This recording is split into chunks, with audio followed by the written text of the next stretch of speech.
All right, we shall get started. So welcome everyone. Hello, talofa. Thank you for joining from wherever you are today. On behalf of the UNESCO GEM report, the Australian Council for Education Research, and Catalpa, we would like to welcome you to the second webinar in our series on education technology in the Pacific. Today, we're going to be unpacking some of the key findings from the case studies around teachers and technology in the Pacific. And I'm really excited to be chairing the session. My name is Anna Dabrowski. I'm joined by a great panel here today, which we'll hear a little bit more about. And thank you so much to everyone from participating all over the world. So I'd like to begin by acknowledging the traditional owners of the land on which I live and work, the Wurundjeri people of the Kulin Nations. I pay my respect to elders, past, present, and emerging. And I'd also particularly like to acknowledge our Pacific participants today and our communities at ACR. And as researchers, we are committed to listening, learning from, and collaborating with you. And we're really excited to have you here today. So on that note, I am delighted to introduce our panel today. We have a really broad range of experts working in the Pacific and a very diverse panel here today. I'm really excited also that members of our panel have participated in the case studies and research that contributed to the GEM report on the Pacific. So it's good to hear from everyone here today about a year on from when the report was first published. And also, I shall admit, as a former classroom teacher and someone still working in initial teacher education, I'm particularly excited that we're going to be focusing on the work of teachers, learning about what's working and what's still needed and what more we can do to support teachers as they navigate the rapid expansion of education technology in the Pacific. So I'm going to start by handing over to the panelists to introduce themselves, and then we'll get started. So we're going to have a Talanoa style approach to our webinar today, where we're going to have a discussion chat around some key topics. And if you have questions for our panelists, please pop them on the chat and we'll get to that later in the session. But Topilau, I might start with you. Would you introduce yourself in terms of where you're from, what you do? I know that you're looking very excited there in the background. And then Anne-Marie, I'll move over to you and get to the other panelists. Thank you, Dr. Anna. Talofa, everyone, and welcome to this webinar. My name is Tofilau Fangwele-Suali. I'm a teacher here at the Faculty of Education, National University of Samoa. I teach science courses for undergraduate and postgraduate, as well as education courses at the postgraduate level. The undergraduate level are those training to become teachers at ECE, primary schools, as well as secondary schools here. So I'm delighted for this this event because I'm actually offering my courses online at the moment. So it's very practical and very effective way of looking at it, practicing EdTech in teacher aid. Looking forward to the experience. Thank you, Dr. Anna. Tafatai Tofilau, great to have you here. Anne-Marie, I'll hand to you. Hi, my name's Anne-Marie Chase. I'm an Associate Professor at Swinburne University of Technology. I currently work in a central teaching and learning unit there. I've had the absolute pleasure of working with ACR to contribute to the GEM reports. And quite some time ago, I was an IT teacher in secondary education and have worked for many years in initial teacher education. So being, having that grounding in teaching really makes events like this a real pleasure to contribute to and be a part of. Thank you. Thanks so much, Anne-Marie. Great to have you here. Vitalina, can I hand to you? Hello. Hi, everyone. I'm Vitalina Nyoroa from Vanuatu. I'm a teacher, a secondary school teacher at Malapok College. The subjects I teach are biology and chemistry, and I also help out with Year 10 basic science. And it is a pleasure to be here, and I do hope that I learn from each and every one of you. Thank you. Thanks so much, Vitalina. Peter, I'll hand over to you.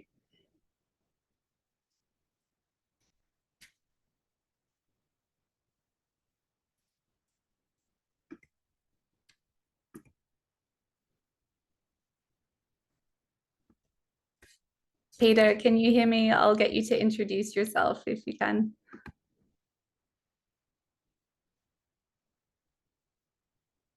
I think you're on mute. What would a webinar on EdTech be if we didn't have some tech issues as we started?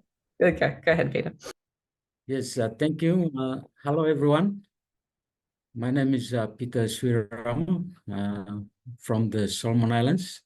I work in the Ministry of Education as the ICT manager. So my role in the ministry, we are looking at two core functions.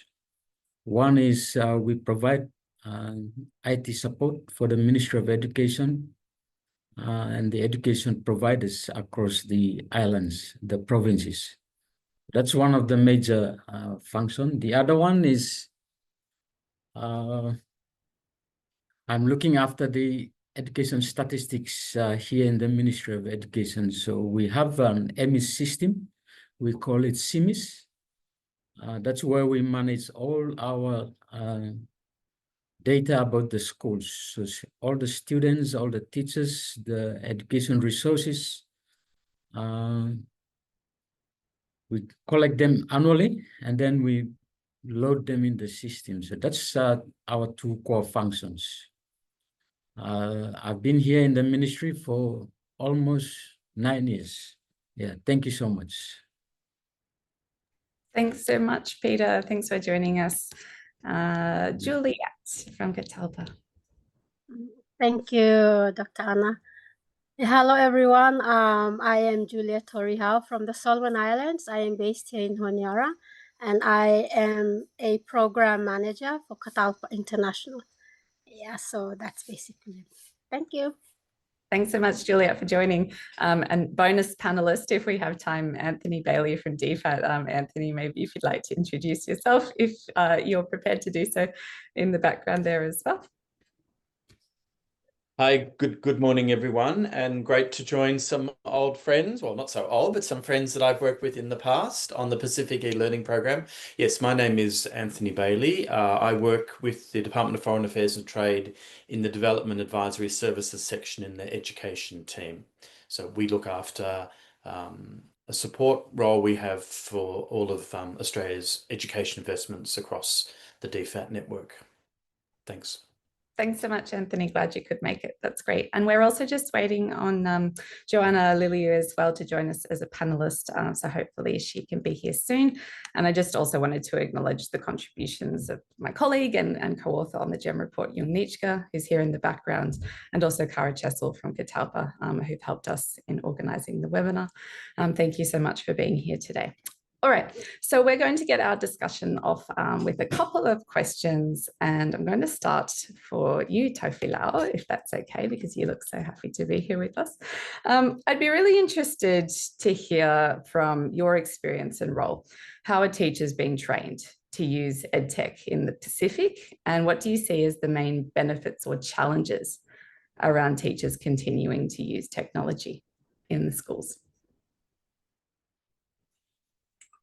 Thank you, Dr. Anna, for the question. I think my training of teacher trainees here at the Faculty of Education focuses on practical application of technology in the classroom, including managing devices, sharing best practices, and utilizing specific EdTech tools to enhance the teaching and learning. The practical application of technologies that I'm doing at the moment is where we introduce the delivery of, because I'm teaching science, so the delivery of science education through online mode, where we primarily use internet web-based and e-learning computer-assisted instructions Moodle, for example, which allows the students from urban and also rural, the isolated remote areas to participate in these courses. Because sometimes we find the transportation also moving to where the university is very complicated, very difficult for the students, because they will have to find accommodation and also the cost of traveling in and out, because transportation here stops around 5 in the evening, but some of the classes go up to 8 p.m. So some of the students will end up, stuck or find, places to stay in town just for, especially my courses. Speaking of my courses, I end at 8 p.m. which means that having online courses are, practical in a sense, where students get to learn using the technology and practice at the same time. So what happens is that using technology, delivery of the students are also allowed to learn by doing things using technology. For example, we do a lot of experiments. For example, if we have 50 students in the class, we have 50 experiments. Whereas in a classroom, a limited space, therefore we end up having only 5 stations or 10 stations, and we work in groups. But 50 students in my class online at the moment, that means there are 50 students dissecting a fish or chicken. And in that case, they are actually doing the experiment by himself, herself, with the assistance of family members, which is really good that I see a husband or, family members coming around, and also the children, because the courses are targeting the primary levels as well, which means that the students actually get to involve right there and then, not only my students, but the primary school students, which means that the practical application of technology, as I mentioned earlier, it's actually reflecting not only through my teaching, but at the same time they're doing. Field trips that they do, I'm encouraging students to go out and take, looking at ecosystem, for example. Last night we were working on ecosystems, where the students go out, find an ecosystem, and take a video of ecosystem that they have around their places, around their houses and things, and narrate why they think this is an ecosystem, and they send those videos to me for marking, which is really good that they're also practicing. So the idea of practicing, the use of technology, not only through the teaching, but doing themselves, actually carry out. So they're able to present, sharing their screens. They're learning a lot by doing that. And I guess this is the idea of science, because science is an inquiry subject where we do a lot of hands-on, where we do a lot of things, doing. So I feel that doing, that practice, it's encouraging students to get into the use of technology. And at the same time, they're interacting with some of the activities I put on Moodle, and also put on Zoom, where they enjoying it. Some of the benefits which I highlighted earlier is the ability of the students, the university students, to stay at home with their loved ones, with their families. They don't have to come to Apia, the capital of Samoa, where the university is. We have remote areas, so they can stay from the North Island of Samoa, called Savai'i. They don't have to come here. Other benefits is the sharing of what I teach with their children. Because for ECE level, I focus on ECE material. Primary level, I focus on the primary level. So I see those children there, because I teach not only the young students, but also the adult students, where they've already been in a school, they are at the schools teaching, but they come back to upgrade into the bachelor level. So they have children and they have relatives. Therefore, I'm very happy to see those children coming around and practice. So that's another benefit of, getting on with, using this idea of taking science to their house, to their environment. They are very, conducive and friendly environment to them. Cost-wise, again, I feel that this is also helping with the costs because of traveling over to the university, finding places to stay, and also they will end up buying the study material. But with the online, I put everything online so they get access for free. So they get to see the material, everything, but when they come to have face on-campus courses, they have to buy the material. So they get the family support. Yeah, again, challenges. As always, we have the connection problem around specific areas, the internet connection. Sometimes it's very, very difficult. And one of the challenges that I find is the computer literate. That some of the students that are in the course are, are very old generation. They don't want to change from, the writing to the computer. But I encourage them to get onto it. Otherwise, they will never get to learn. So it's the way of practicing. So I really encourage that practical application of technology, not only in delivery, but doing their own activities. I hope that answers the question, Dr. Anna.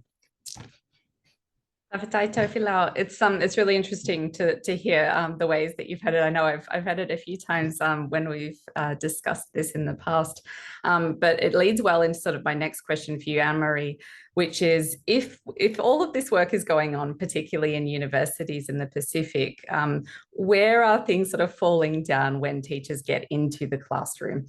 And Anne-Marie, I'd love your thoughts, and then Juliet, I'll hand to you. Knowing that we know from research, as Tofilau mentioned, that older, more experienced teachers often are a bit apprehensive to use education technology. What can we be doing to better support them in terms of improving their confidence and capacity as they enter schools? So this is an area that we've talked about for many years. You're probably all familiar with the idea of the digital native and the digital immigrant, and this perception that younger people are often more skilled with technology. And it's been a very persistent myth, no matter how much research is published to refute that.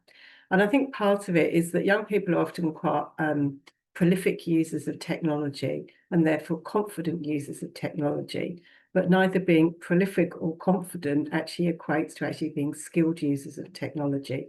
So I think, on first appearances, it can, people have the impression that, young people are here, there and everywhere using technology, and that, older people are the immigrants, the dinosaurs in relation to their use of technology.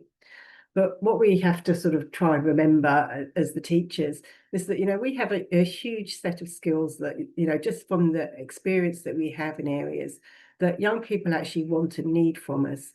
And therefore, we really need to look at, how we're using technology. Are we using technology to focus on those learning outcomes so that we're actually benefiting the students? So it's not just the operational skills of using a piece of technology, but it's actually the skills of how can the technology actually aid in the learning of this particular outcome, skill, whatever it is.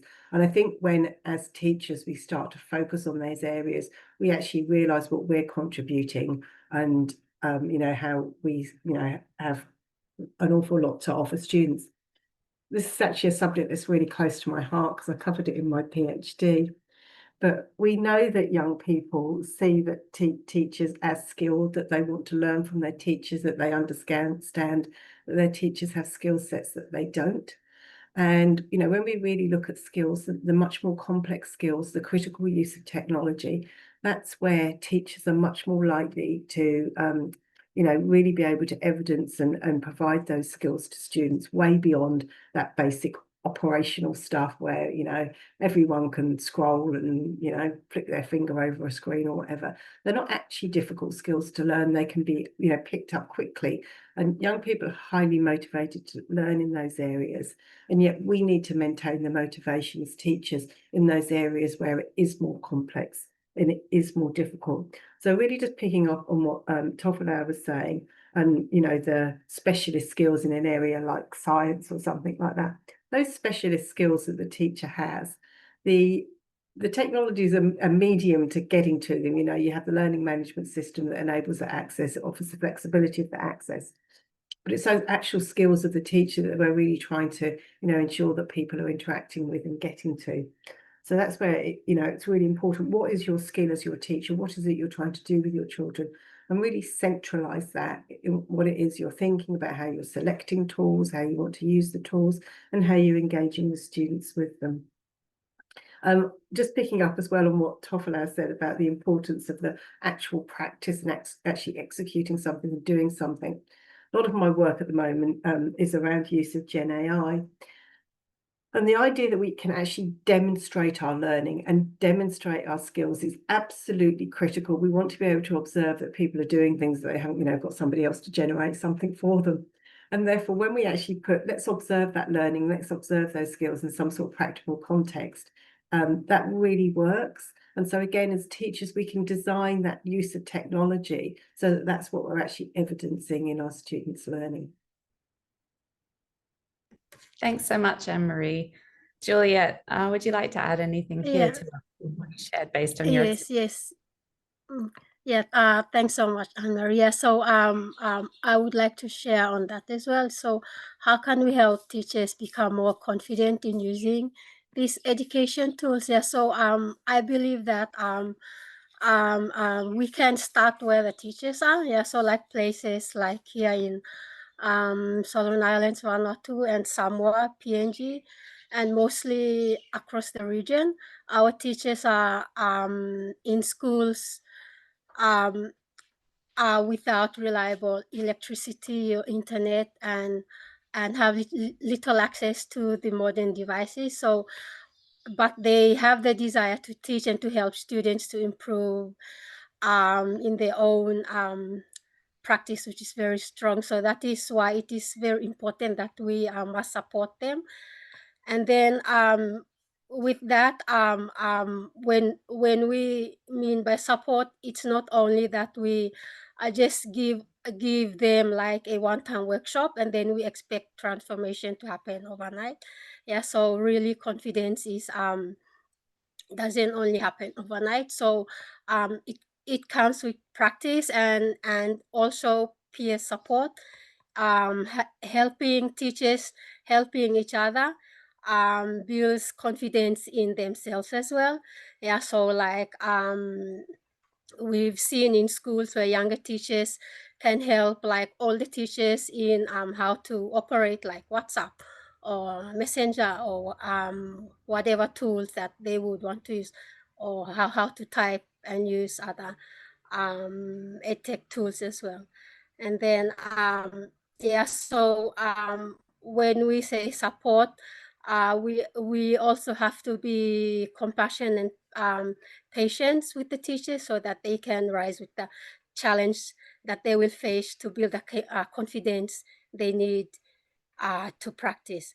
Yeah, so I believe that as school leaders, they have a like a huge role in making that happen in the school level. Yeah, so giving the principals the support and encouraging them to use the edtech tools, not to replace them, but to use it as a tool to make teaching easier in the classroom. Yeah, so so I believe again that to build confidence in the classroom is to give a good support to our teachers. So thank you so much for that.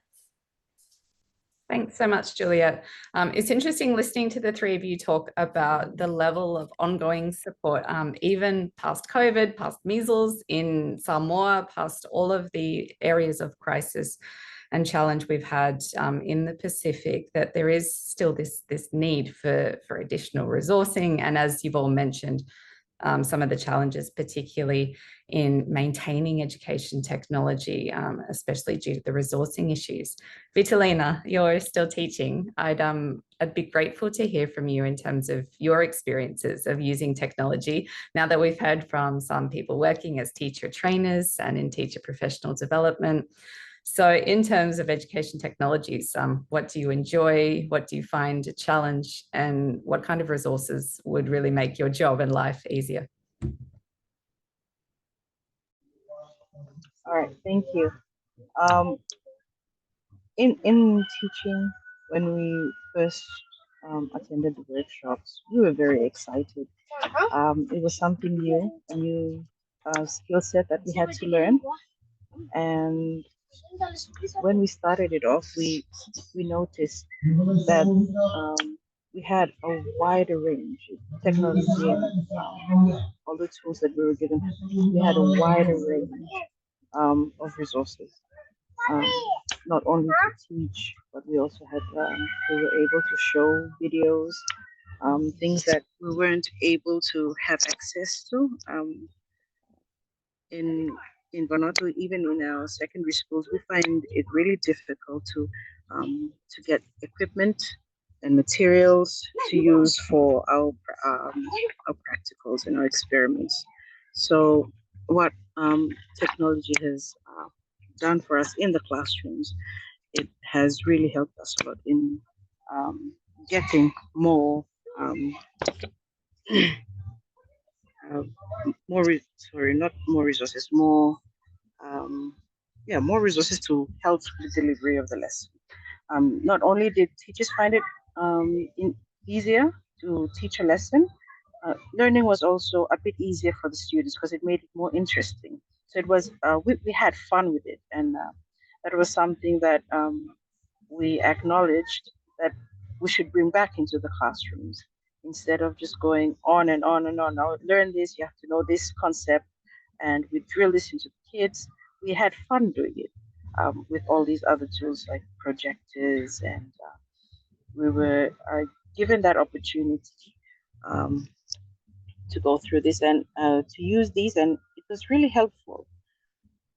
And one thing that I noticed was we shifted from a teacher-centered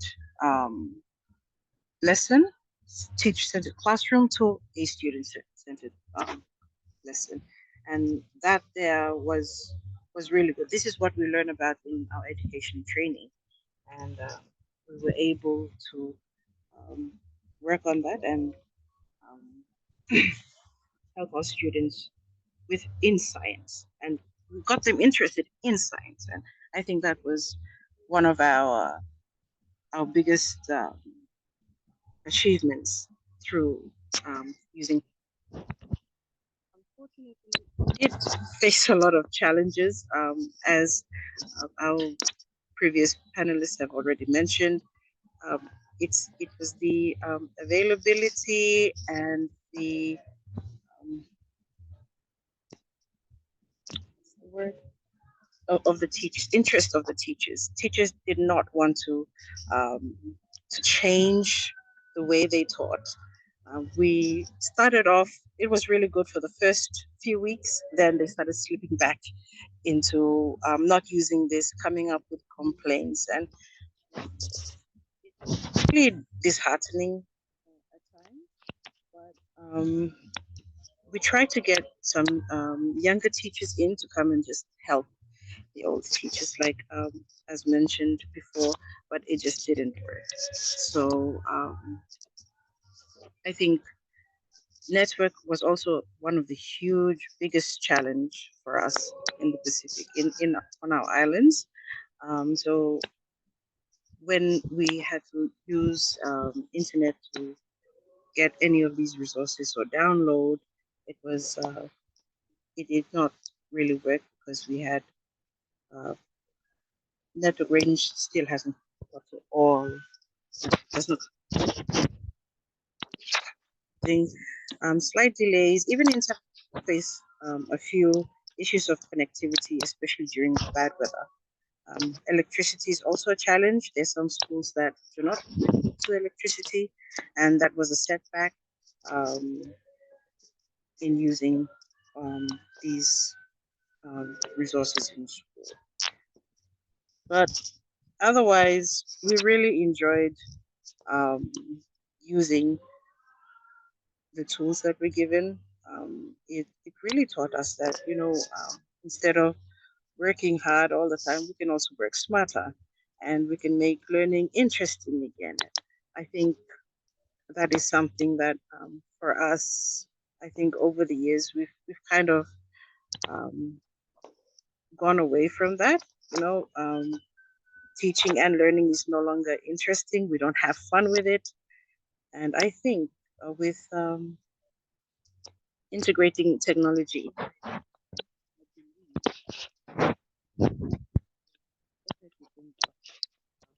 a lot of our students' interest in science. And I forgot to mention that we had a wider range of resources. We didn't just focus on what we had in our science lab. Do little experiments, little activities and we used materials that were around us, and easy to accessible. That were accessible. So it really made it easier for us to explain concepts.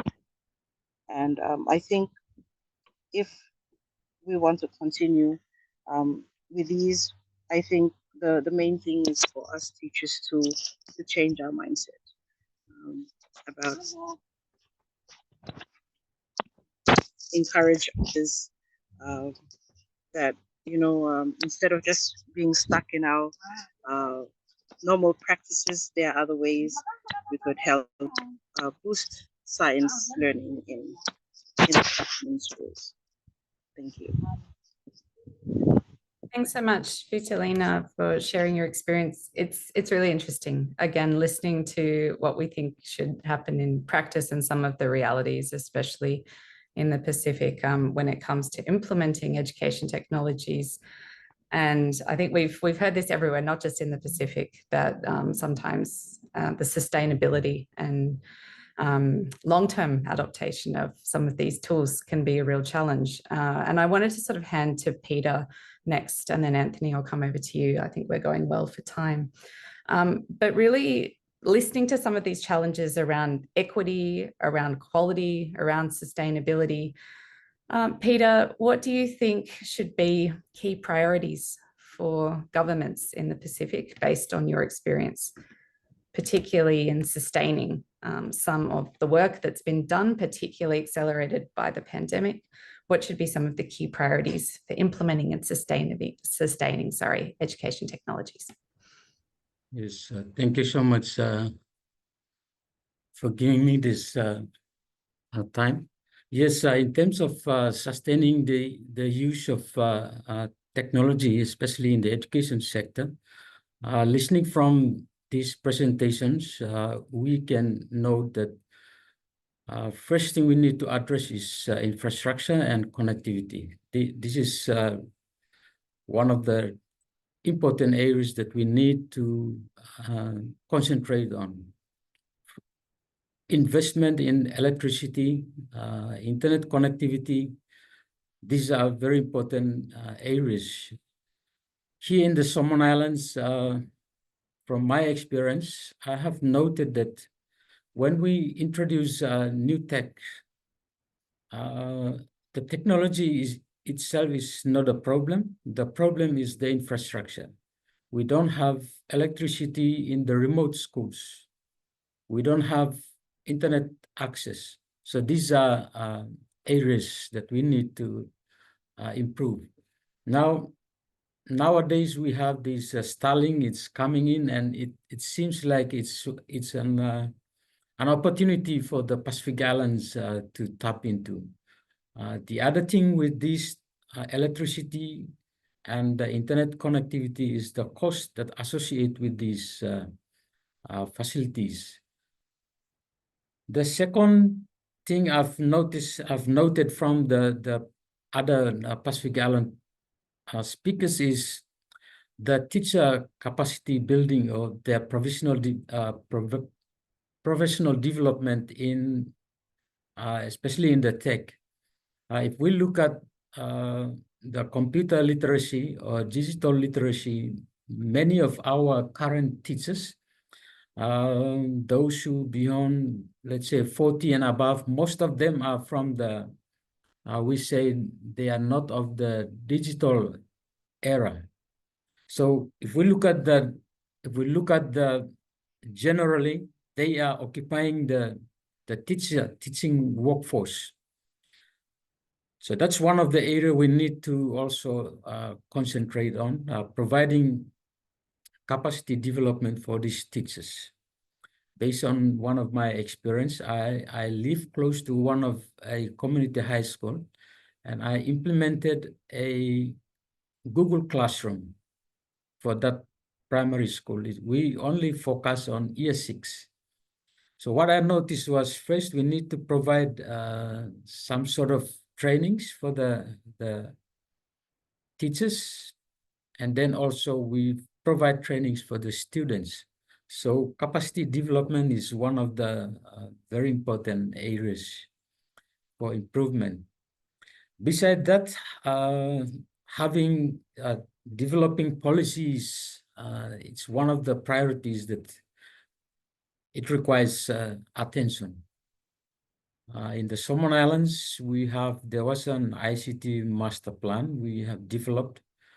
It focuses on those key areas, providing infrastructure, providing teacher professional development, learning resources. However, we cannot really, not really, but implement those key components of that master plan. But at least there is a policy that helps to drive these initiatives. The other thing I have noted is from the discussion was sustainability. Based on my experience, I've been working with pilot projects, so far around 3 pilot projects. Sustainability of these projects is one of the main problems. After the projects end, that's the end of those programs. That's one of the biggest challenge we have. Providing a sustainable programs for the Pacific Island countries. I believe other countries might have the same challenge. I have also noted that ICT or technology it's an expensive field. If we want to venture into providing ICT in the education sector, we need to prepare for this cost. Yes, so those are some of the experiences I have noted during my work here with the Ministry of Education. It is very challenging, but we are slowly moving on. And yes, thank you so much. Thank you, Peter. And Anthony, that means we have time for you. And I might put you on the spot because I know you weren't able to join the panel originally, but picking up on Peter's comments about sustainability, and it's come up a few times on the chat. It'd be great to hear from a donor's perspective, Anthony, in terms of any thoughts or ideas you may have, particularly around contributing to the sustainability of educational technology in the Pacific as well. Thanks, Anna, and great to hear from the panel. Yeah, so I had the privilege actually of working on the Pacific e-learning program prior to joining DFAT, so it was great program to work on.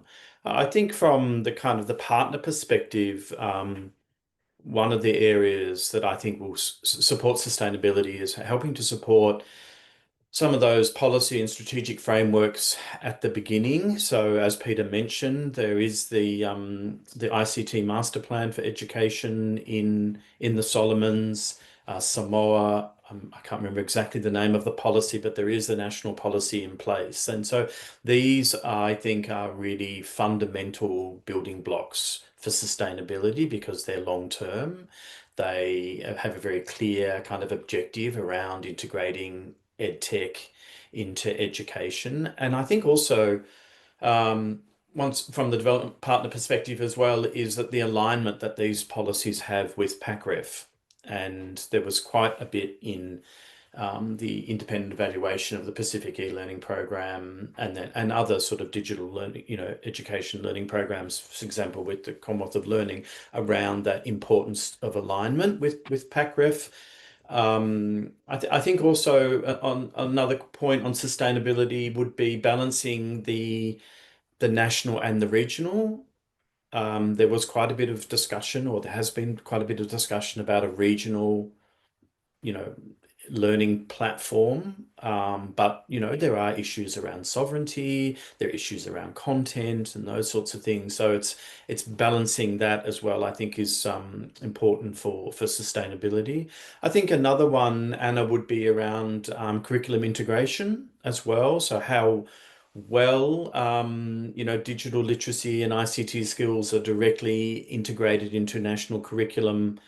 The Pacific e-learning program was Year 10 Science, but we know that there are other areas which are well suited to this particular approach. So that would be another one. I think also around open educational resources would be another, and then the final one would be, I think, around sort of the, enhancing teacher performance. And I think they're kind of like different. I see different domains there, and certainly this is something that we've been discussing internally in our education team, these domains for teachers which are going to support, greater use of ed tech in the classroom. So, foundational digital literacy would be one domain. Pedagogical integration, I think that's a really interesting area. We've heard people talk about a little bit that bit, but I think that's a fascinating area about how to integrate effectively the digital tools with different teaching methodologies and promoting active learning, for example. Obviously subject-specific ed tech, and some subjects perhaps lend themselves more easily to ed tech, but I think as Anne-Marie mentioned, with Gen AI, there's a whole lot of other areas now which are opening up. And I think the other one, which I haven't heard a lot talked about, is perhaps something that the development partners could think about, is culturally responsive ed tech.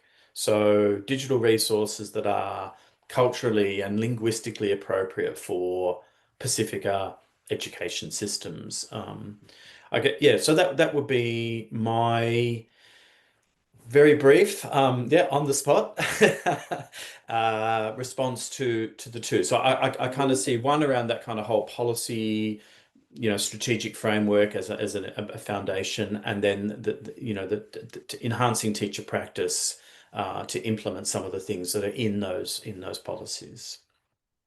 Thanks so much, Anthony, and thanks for answering when I put you on the spot. Great, you can be here. We're running on time, which is excellent. So I'm reading all of the chat. Thank you so much for everyone putting messages on the chat. I'm going to try and pull together a couple of the key points coming out of the chat for our panelists. So my first question is the panelist, after reading some points on the chat. I know many of us today have been talking about some of the issues of sustainability, equity, resourcing allocation, and teacher practice, but I wanted to pick up on one of the points on the chat around safety. And so Tofi Lau, you talked about some of the benefits of family, child partner engagement when your students are able to learn online. And one of our participants here on the chat also highlighted how important that is for women, Pauline there, in terms of giving women more opportunities in spaces that are not always safe to be able to continue their learning. I'd love to hear from the panelists, especially with some of the other comments around the uses of smartphones. In many countries where we're seeing a push for smartphones to be banned in schools, and we are seeing concerns around issues such as cyberbullying and children not being safe online. What are your experiences or your thoughts on how we navigate the implementation of education technology, but also teach our teachers or teach our students to stay safe online?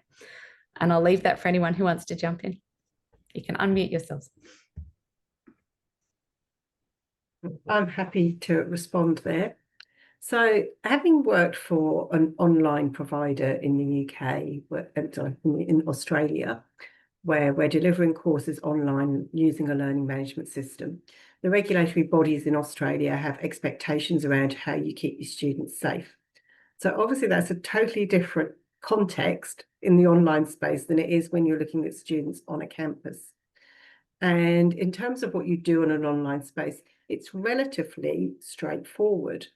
Students have the option of identifying or unidentifying themselves should there be a need, and those sorts of things.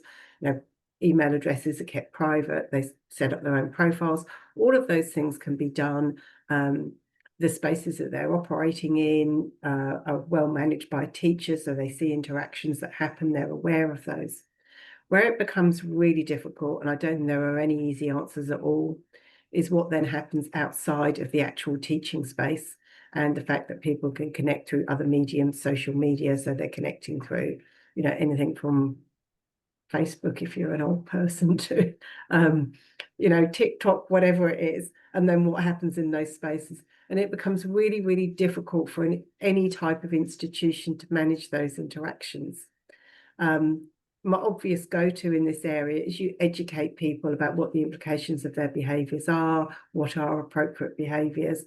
But we know in the time it takes for people to understand that it can be incredibly damaging if you're the person on the other end of it experiencing it. So I guess my answer is, from an institutional perspective, what we can do, we know what we can do. But what happens once you're outside those institutional spaces is the Wild West still. Thanks so much, Anne-Marie. Tofilau, can I ask you for your thoughts on this as well? I know when we were talking as part of the case study around teachers and technology and with other education stakeholders in Samoa, there was again, some concern about how teaching teachers to keep kids safe online was being integrated, and Nuasila has left, otherwise I'd be asking her from the chat there. But any thoughts from the Samoan context as to whether you think this is integrated into teacher education? Thank you, Dr. Anna. I mean, it's similar to what Anne was talking about, the difficulty of controlling and also encouraging and promoting the safety of students. It's still also reflecting in Samoa. The only way that we do here in education in the schools, we do not allow students to bring phones to school, and even in high school. So that controls the things that happen within the school compounds in the school context.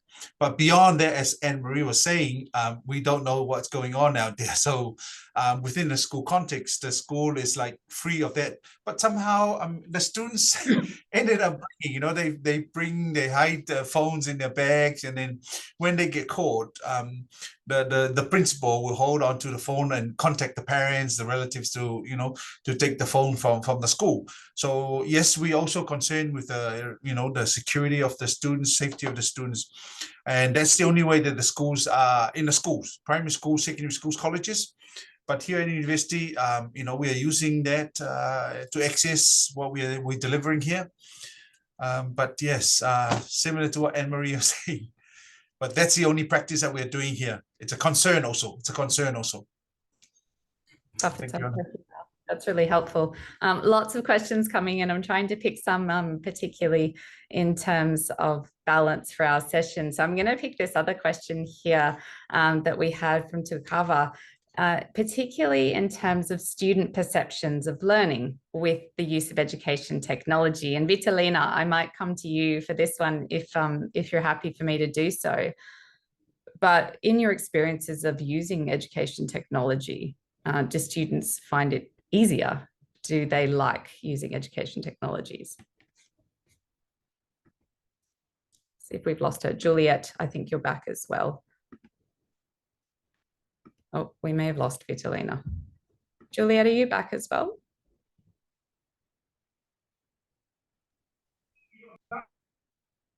Oh, there we go. Excellent. Nope. Hi, Vitalina. Sorry, I was just asking there for your perceptions on students and whether they enjoy using education technology or whether they're finding it difficult, just in response to one of the questions on the chat. Our students now are more in line with technology, so it's not as difficult with them as it is for us teachers. So they catch on really quickly, and yeah, they find it really interesting, especially when games are involved. I've noticed a slight change when we do show videos. It kind of bores them now. So we keep the videos to 4 to 5 minutes videos, 7 minutes. Once it goes over 10 minutes, even though it's really nice animation, they kind of lose interest. But students, they use it well, and they do learn better using technology. And it's much easier for them to grasp ideas. I think it's because they visualize it. They're able to imagine certain processes. Yeah, students actually respond well. Thanks so much, Vitalina. I'm going through all of these questions on the chat. We haven't got time for all of them, but I'll pick a couple here. Peter, I might come over to you for this question here, particularly in terms of long-term overcoming of the issues around resourcing. We heard a lot from teachers, particularly during the pandemic across the Pacific, and that research informed the GEM report here. around when they weren't able to access resources from the ministry, they just stopped doing anything. So in terms of sustainability, but also thinking about those community practices, sharing of teacher resources that people are asking about on the chat. From the ministry's perspective, how do you think teachers can be better supported to build their own resources if they're not able to access the ministry during any times of challenge? Yes, thank you so much. During the COVID-19, that's one of the very classical examples. The Ministry of Education, we experience, especially in terms of equipping the schools with resources. Now, I will talk on during that experience. During the COVID-19, the Ministry of Education, most of the schools are closed. All the schools are closed. And so before the COVID-19, we developed an iResource. It was not intended for the COVID, but it's part of the ICT master plan. But somehow during the COVID time, we utilized the iResource. We put the learning contents online, and then we share them to the schools. And also we do radio programs. The ministry goes to our broadcasting, we call it the SIBC, Solomon Island Broadcaster. And then we provide teaching lessons to all the students. So those are some of the practical examples the ministry uses. Before the COVID, the ministry, we provide hard copies of these books. We transport them by ship, and then we hand deliver those resources to the schools. So that's the approach the ministry is doing. Now, coming back to providing better resources to the schools, from my personal perspective, technology is one of the area we can utilize to provide those learning resources. We realize that there are resources that are freely available online, but for our case, we still have those. We only have those hard copies of those learning resources. That's one of our struggle at the moment. We don't own the copyrights. It is still owned by the Pearson company. So that's one of the biggest challenges we are experiencing. Right now, there are additional support from the DFAT through the Cognition project. So they are helping the ministry to write and develop new learning resources. So very soon we will distribute the learning resources. We'll put them online, and then the schools can access. Again, accessibility to internet, it still remain a challenge, especially for the remote schools. So these are areas that, although we can provide the learning resources, but accessing to these resources, that's another area. It's remained a challenge for our case here in the Solomon Islands. Yeah, thank you so much. Thanks so much, Peter. I know that resourcing, sustainability have come up again and again during this webinar, and I'm aware that not everybody in the group also can see all the great questions coming in, which we can't get to all in this short period of time. But there's lots of questions here for our participants around how we keep children safe online, what kind of research is being undertaken in terms of student perceptions of their experiences with tech. Anne-Marie, you might like to follow up on some of these ones after the session as well, but also some of the gaps in the Pacific, particularly around teacher practices and how we build teacher confidence and capacity. Just as a response to some of the questions on the chat, the GEM report, if you haven't read it, covers some of these points, but we certainly continue to see a gap in research around education technology in the Pacific. And I'm very grateful for everyone's expertise today, because I'm hoping that this will be the start of many more conversations, sharing expertise and insights into what's working and what support is still needed.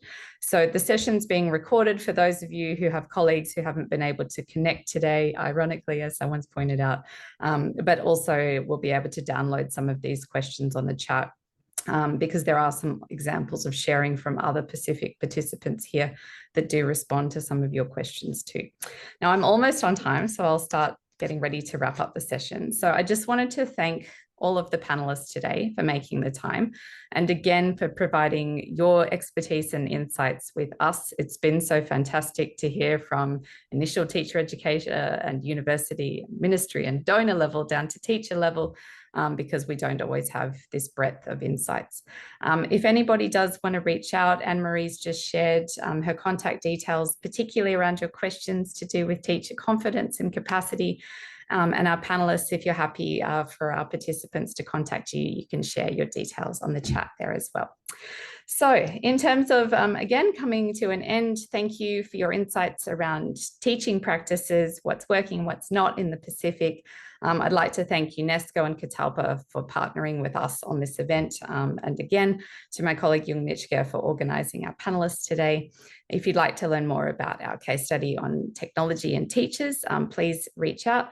But also, again, thank you for so much great discussion there on the chat and for a really interesting conversation today. Thank you, everyone. And we will see you all soon. Thanks, everyone. Bye.